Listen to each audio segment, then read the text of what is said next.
Horror talkie ভূতের জগতে সবাইকে স্বাগত। আজকে যিনি ঘটনা পাঠিয়েছে তিনি তার ডাক নাম প্রকাশ করেছে। হাই দাদা, আমি রুদ্রাক্ষ। আমি হাওড়া জেলা থেকে বলছি। আমি তোমার প্রচুর বড় একটি ফ্যান এবং আমার ঘরে সকলে তোমার এই হরর টকি শোনে এবং আমি তোমার দুটো চ্যানেলেরই সাবস্ক্রাইবার। রুদ্রকে অসংখ্য ধন্যবাদ জানাই। রুদ্র অসংখ্য ধন্যবাদ এমনিভাবে সাপোর্ট করো আমাদেরকে। তো যাই হোক, রুদ্র ঘটনাতে এবার যাওয়া যাক, কারণ রুদ্র বলছে যে এই ঘটনাটি তার দিদার সাথে ঘটে যাওয়া। তো রুদ্র যেভাবে আমাকে ঘটনা পাঠিয়েছে ঠিক সেভাবে আমি আবারও তোমাদের মধ্যে তুলে ধরছি। আমার দিদা অর্থাৎ আমার মায়ের মা একজন হার্টের পেশেন্ট ছিলেন। সালটা তখন 2016, আমি তখন ক্লাস 6-এ পড়ি। হঠাৎ একদিন দিদার শ্বাসকষ্ট শুরু হয়। তো ডাক্তারের পরামর্শে দিদাকে এক নামি দামি বেসরকারি হাসপাতালে ভর্তি করানো হয়। তাই অবস্থার কোনো উন্নতি না দেখে আমরা সেখান থেকে ডিসচার্জ করে দিদাকে একটি সরকারি হাসপাতালে ভর্তি করানো হয়। সেখানে দিদার এনজিওপ্লাস্টিক সার্জারি করানো হয় এবং কিছুদিনের মধ্যে দিদা সেখান থেকে ডিসচার্জ করে দিদাকে বাড়িতে নিয়ে আসা হয়, কারণ দিদার তখন শারীরিক অবস্থা অনেকটাই ভালো ছিল। তাই তবে বাড়ি ফেরার পর থেকে দিদা নাকি মৃত মানুষদেরকে দেখতে পেতেন। দিদা আমাদেরকে বলতো, কিন্তু আমরা কিছুতেই দিদার কথা বিশ্বাস করতাম না। 1 বছর দিদা প্রচণ্ড ভালো ছিল। পরের বছর মানে 2017 মে মাসে দিদার আবারও শারীরিক অবনতি দেখে দিদাকে আবারও ডাক্তার দেখানো হয় এবং ডাক্তার দিদাকে দেখে পরে বলে যে দিদার ওপেন হার্ট সার্জারি করতে হবে। তাই দিদাকে আবারও হসপিটালে অ্যাডমিট করানো হয়। আমার দিদার প্রচণ্ড কাছের মানুষ ছিল আমার ছোটো মাসি। তাই ছোটো মাসি কিছুতেই দিদাকে একা ছাড়তো না। তাই প্রতিদিন এবং সারাদিন বলতে গেলে দিদার সাথে হাসপাতালেই ওই ছোটো মাসি থাকতো। হাসপাতালে ছোটো মাসি থাকার সময় যখন দিদার জন্য খাবার নিয়ে যেত বা নিয়ে আসতো, তখন মাসির মনে হতো যে কেউ যেন তার পিছু পিছু হাঁটছে বা কেউ যেন তাকে পিছু করছে। মাঝে মধ্যেই মাসি শুকনো মেঝেতে পড়ে যেত, তবে এইসব ছোটোখাটো জিনিসের মাসি এত গুরুত্ব দেননি।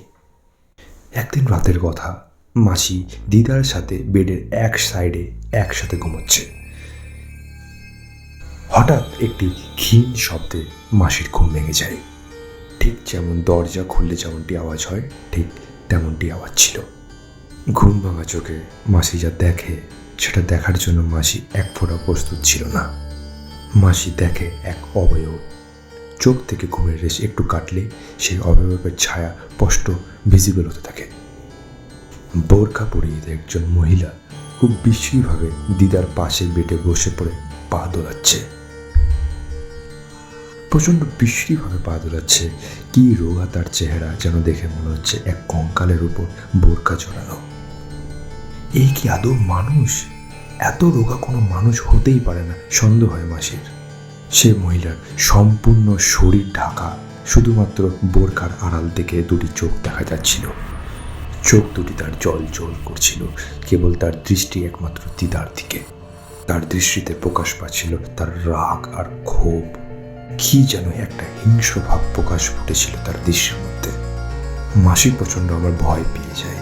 মাসি সমানে শিষ্ট নাম জপতে থাকে এবং কিছুক্ষণের মধ্যে সেই অবয়ব উধাও হয়ে যায়। মাসির আর কোনো বুঝতে বাকি থাকে না যে ওই মহিলা কোনো মানুষ নন। এরপর মাসি আর কোনো দিকে না তাকিয়ে শুয়ে পড়েন দিদার পাশে। কোনো ক্রমে ওই দিনের রাতটা ভালো কেটে যায়। পরের দিন সকালে মাসি এই ঘটনা সকলকে জানাতেই কেউ মাসির কথায় বিশ্বাস করেন না। আজও আমি লক্ষ্য করি যে মাসি ওই দিনের ঘটনাটি বলতে গেলে তার গায়ে কাঁটা দেয়। এরপর মাসি দিদার নামে মন্দিরে পুজো দিতে গেলে নানান রকমভাবে ওই পুজোতে ব্যাঘাত ঘটত। দিদার নামে কেন জানি না পুজোটা পড়তো না মন্দিরে। দিদার ঈশ্বরের প্রতি যে ভাব ভালোবাসা সেটাও আস্তে আস্তে কেন জানি না কমতে লাগলো। এরপর 7 দিন কেটে যায়। দিদার অপারেশনের দিন সকালে ঘটে যায় এই ঘটনা। সেদিন ভোর 5টা নাগাদ দিদা বাথরুমে যায়। বাথরুমের ভেতর থেকে কি যেন একটা আওয়াজ এলো। বাইরের থেকে মাসি দিদাকে ডাকলে দিদা সাড়া দেন না। বাধ্য হয়ে ওয়ার্ডের এক দিদি জানলার ভেতর দিয়ে দিদাকে উকি মারে। দেখে দিদা মেঝেতে পড়ে আছে। বাথরুম থেকে দিদাকে বেডে আনা এবং ডাক্তারকে ডাকা পুরো সময়টাই যেন কত তাড়াতাড়ি কেটে যায়। ডাক্তার এসে জানান দিদা কার্ডিয়াক অ্যারেস্টে মারা গিয়েছেন। তো দাদা, ঘটনাটি ভাবতে ভাবতেই আমার চোখে জল চলে আসে। সব থেকে বেশি খারাপ লাগে আরেকটা কথা শুনে, যে যেদিন দিদা আমাদের সকলকে ছেড়ে চলে গেলেন ওই দিন ছিল আমার জন্মদিন, এবং প্রতিটি বছর দিদা আমার জন্মদিন ধুমধাম করে আয়োজন করতো, নিজের হাতে রান্না করতো। সব থেকে বেশি খারাপ লাগে এটা দাদা। আমার সবথেকে মানে মা বাবার পর যদি কেউ আমার সবথেকে প্রিয় মানুষ ঘরের মধ্যে যদি কেউ থাকে, সেটা ছিল আমার দিদা। এই ছিল ঘটনা দাদা। ভালো লাগলে অবশ্যই আমাদের ঘটনাটা কিছু শেয়ার করো। দিদাকে তো আর পাওয়া যাবে না, মানে দিদাকে তো আর পাবো না, তাই দিদারকে স্মরণ করে আমি প্রতিটি কাজ করি। এবং দিদার যেভাবে চাইতো যে আমি যেভাবে বড় হই ঠিক সেভাবেই আমি করছি এবং ইন ফিউচারও করে যাব, কারণ দিদাই আমার কাছে সব ছিল। যাই হোক দাদা, বেশি ইমোশনাল হয়ে পড়ছি। যাই হোক, তোমাকে ঘটনা পাঠালাম। ঘটনাটি ভালো লাগলে আমাদের এই হরর টকিসে শুনিও। খুব আশায় রইলাম তোমার কণ্ঠে শোনার আমাদের এই হরর টকিসে। হরর টকিস আরও এগিয়ে যাক। ধন্যবাদ। এই ঘটনাটি খুবই একটি নামকরা একটি বেসরকারি হাসপাতালের ঘটনা। বেসরকারি হাসপাতালটির নামটি প্রকাশ্য করতে অনিচ্ছুক যিনি ঘটনাটি পাঠিয়েছেন, মানে রুদ্রাক্ষ।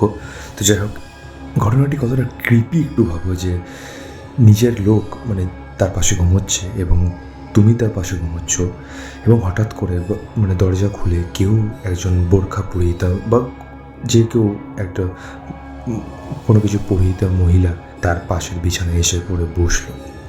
মানে ঘটনাটি শুনলে মানে গায়ে কাটা দেওয়ার মতন একটা অলৌকিক বা অস্বাভাবিক জিনিস কখন সৃষ্টি হয়, যখন আমরা ভয় পাই, এবং ভয় পেলে আমরা ভিতর দিক দিয়ে দুর্বলতা হয়ে পড়ি, এবং ওই দুর্বলতা মানেই হচ্ছে অশারীরিক প্রবেশ।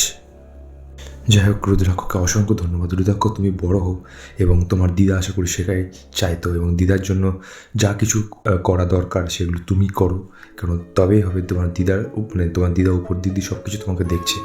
যাই হোক, আমি বেশি কিছু ইমোশনাল হয়ে পড়ছি, তো লেটেড বি। রুদ্রাক্ষকে জানাই অসংখ্য ধন্যবাদ হরর টকিজের তরফ থেকেও, এবং হরর টকিজে এমনি আরও ঘটনা পাঠাও রুদ্রাক্ষ। আর আশা করি তোমরা ভিডিওটি এতক্ষণ লাইক করে ফেলেছো, এবং হরর টকিজ সাবস্ক্রাইব করতে ভুলো না এমনি নিত্য নতুন ঘটনা শোনার জন্য। এবং আবার বলে রাখি, হরর টকিজকে ঘটনা পাঠাতে গেলে কী করতে হবে, মেল করতে হবে হরর টকিজের মেল ইনবক্সে, দ্যাট ইজ horrortalkies008@gmail.com। এখানে তোমাদের জীবনের সাথে যদি কোনো ঘটনা ঘটে গিয়ে থাকে, বা এমনি রুদ্রাক্ষ যদি কোনো ঘটনা শুনে গিয়ে থাকো, সেটা নির্দ্বিধায় আমাদেরকে শেয়ার করে দাও, সেটা আমি অবশ্যই শেয়ার করবো আমাদের এই হরর টকিজে। কাইন্ডলি একটু চেক করে নিও যাতে যে ঘটনাটি যেটা তুমি পাঠাচ্ছ সেটা আগে কোনো অডিও প্ল্যাটফর্ম বা আগে কোনো পডকাস্ট চ্যানেলে না শেয়ার হয়ে গিয়ে থাকে আর কি, তবে আমাদেরই সুবিধা হয়। Let be. দেখা হচ্ছে পরবর্তী নম্বর এপিসোডে, পরে রবিবার ঠিক রাত 11টায়। শুনতে ভুলো না হরর টকিজ।